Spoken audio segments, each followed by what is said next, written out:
Howard the Duck is generally regarded as a piece of junk cinema from the 80s, with George Lucas mercilessly mocked for his involvement. But it's not really his fault. It's not my bloody fault. The film was the product of a series of missteps from industry folk who had a proven track record of delivering cinematic gold. So why did their Midas touch fail? Because everything they touched here turned to shit. If you look on IMDb, there are several careers which seem to die after involvement with this film. I'm sure many have erased it from their CV. Surely it can't be that bad, can it? The opening sequence quickly deals with Howard making his way from his world to ours. It establishes that a parallel reality exists, where ducks instead of humans are the dominant species, and there are direct duck equivalents of our films, publications and TV. It's this sequence which contains the famous duck boobies scene, which I'll obstruct so as not to make YouTube angry. But that duck has a very obvious set of duck boobies, which makes no sense. These are egg-born ducks, not mammals. But the sight of Howard reading the duck version of Playboy,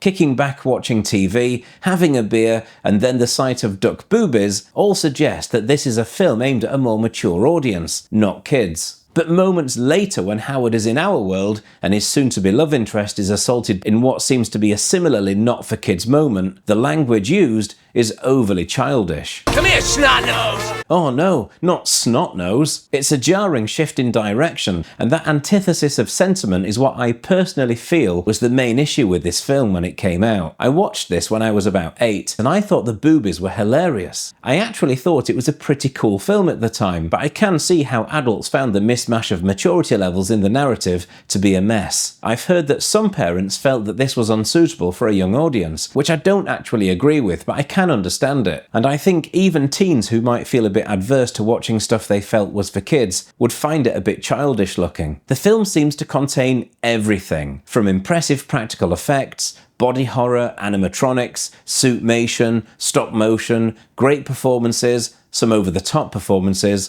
superb music, apart from the Howard the Duck song at the end, which is bloody awful. And interspecies romance. Come on. Okie dokie. Lucas had been wanting to make a Howard the Duck movie for ages. He was a long-time comic book fan and enjoyed the noir style and the humour of Steve Gerber's creation. He'd floated the idea several times. In the mid-70s, he told his American Graffiti co-writers, Willard, Huyck and Gloria Katz, about his desire to make a Howard the Duck movie. That sounds interesting. Tell us more, George. In the early to mid-80s, he was still banging on about it and wanted John Landis to direct, but Landis wasn't interested. No, thank you. Huyck and Katz warmed to the idea of this absurdist story, which was off the wall and could be a clever social satire.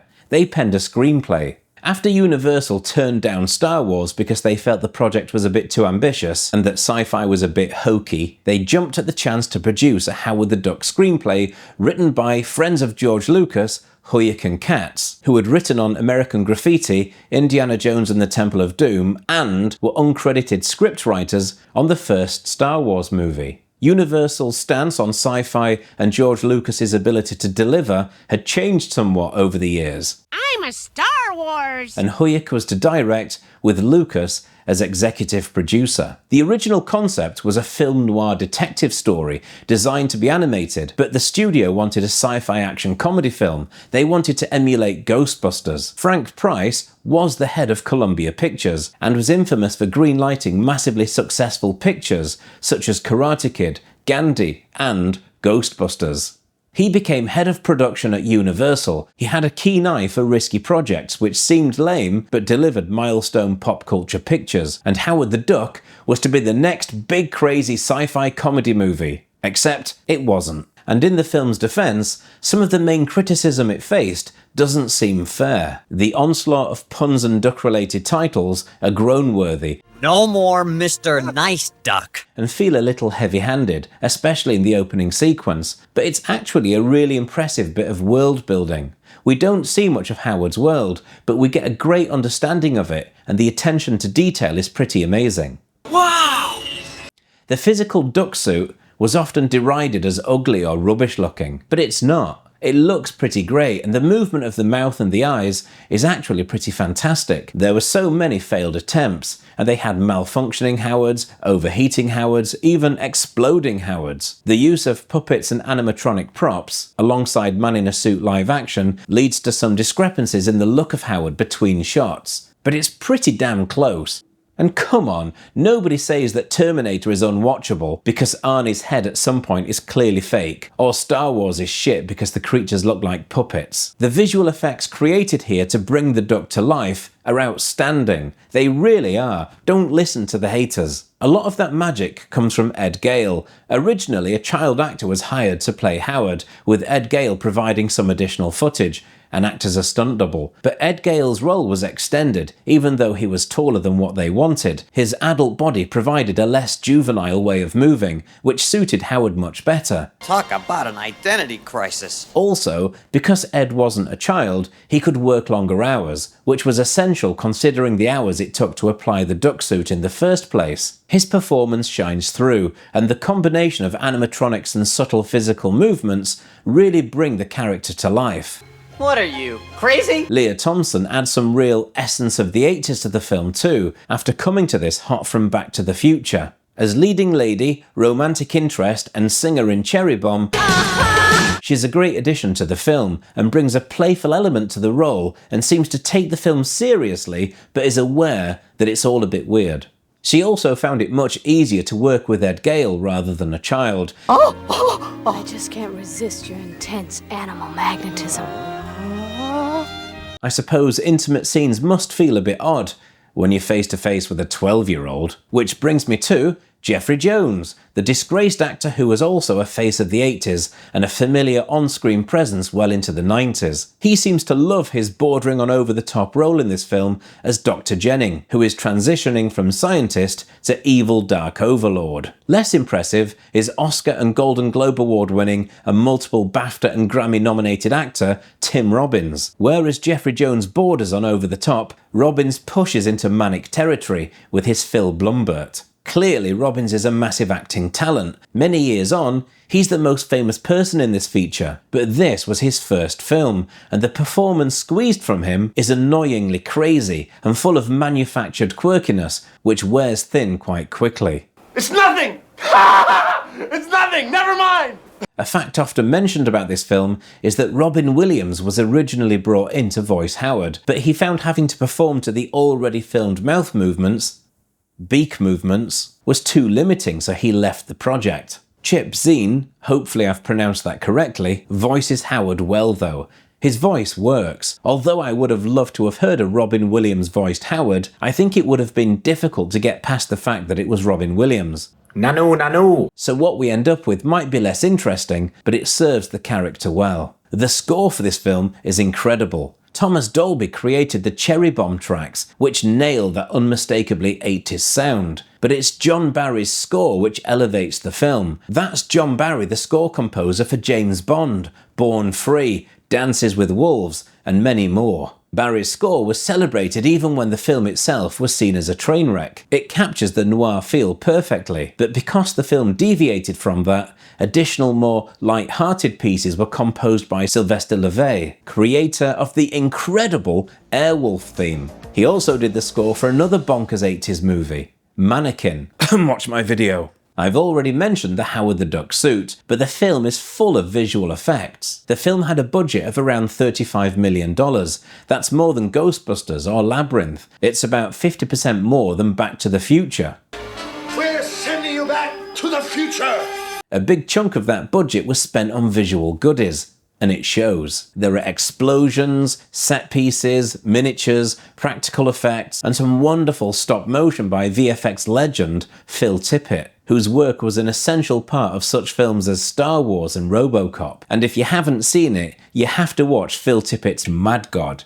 It really is quite mad. Anyway, the visuals are spectacular and a key part as to why this film has earned cult status. It feels like there's an assumption that this was some cheap thrown together film, which it absolutely was not. So the regular appearance of cool, very 80s looking effects are constant reminders of the talent which was utilised. Like I said right at the beginning, this film has always been considered an embarrassment in George Lucas's career. It feels like Universal wanted Lucas involved mainly to market this as a George Lucas project. Plus, his insider contacts from Star Wars and ILM connection proved useful in bringing Howard to life. They wanted his name so they could market this as a George Lucas film. George Lucas did push for a Howard the Duck movie. He brought passion to it, but he didn't write it or direct it. He was a producer. He probably had more creative input than most producers because he likes to get involved, but his primary role wasn't a creative one. His biggest contribution, aside from his contacts and name, was helping to secure funding. Huyck and Katz didn't have a glittering movie writing career after Howard the Duck, but it seems to be Lucas who people primarily associate with this massive flop, and that's probably because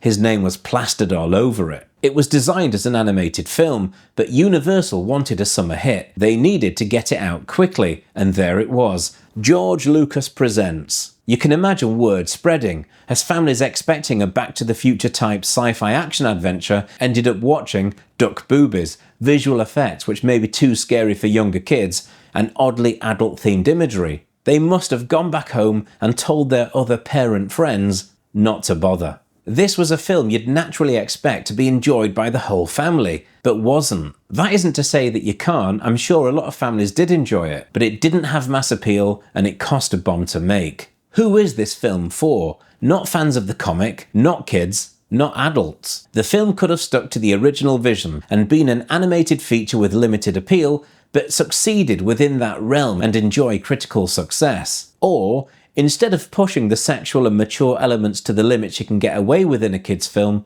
they could have abandoned the source material and embraced the family-friendly aspects. This would have pissed off fans of the Howard the Duck comic and been a soulless cash grab, but it could have been a commercial success for Universal. But it did neither. It yo-yos between silly kids' film and strangely mature. Sometimes it feels like a parody. It's just fucking weird. Those VFX still impress today though, and the film is a must-watch for fans of practical effects. And despite what the haters say, even the Howard the Duck suit looks great. There's a tangible aspect you get, which might be lost if it were modern CGI. The fact Howard looks as good as he does is a miracle. Well, actually, it's not a miracle. It's an incredible feat of artistic and engineering minds who managed to fabricate something which is quite magical on screen. The Howard the Duck film doesn't seem to quite know which direction to go in, so it goes in all of them. That's the studio's fault, and as a result, it didn't work, and it flopped. Watching it 4 decades on, I can see why this failed to deliver, but that everything but the kitchen sink approach, along with content which meanders in tone from kids' morning TV to late night adult comedy, makes it absolutely bonkers. George Lucas Presents, a movie which is worthy of cult film status. Goodbye. Hiya, it's Howard the Duck here. If you like this video, why don't you subscribe?